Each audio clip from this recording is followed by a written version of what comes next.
Sa pagkakahalal ni Atty. Marcoleta sa Senado, tila mas naging exciting ang talakayan at palitan ng mga kuro-kuro tulad na lang nito.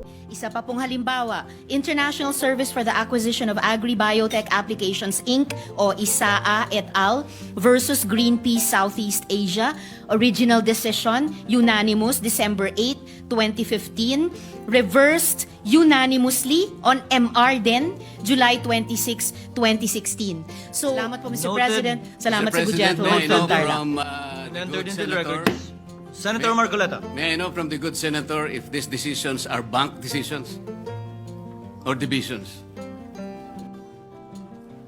Yes, Mr. President, unbanked decisions po. Well, you have to cite the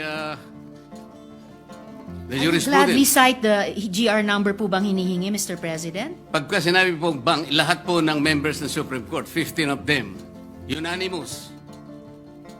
To Kasi reiterate po, what baka division lang yan, 5 lang yun. Hindi po No, bank Mr. yun. President, to reiterate what I already said, mga ano po ito, mga reversal ng unanimous Supreme Court decisions. Yes, but I am At sa asking for dalawang qualification, halimbawang Mr. President, ibinigay ko whether po these are on bank MR. decisions or decisions by a division.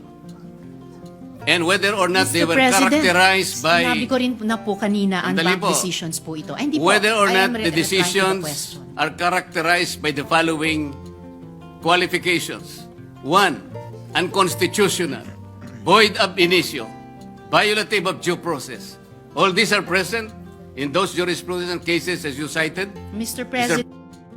President, bagamat para itong yung pinag-uusapan natin kaninang operative facts, kanina simple lang yung tanong eh. May kaso na po ba na ang Supreme Court sa unanimous decision ay ni-reverse ang sarili nila? Ngayon may dinadagdag na tanong. Pero sige po.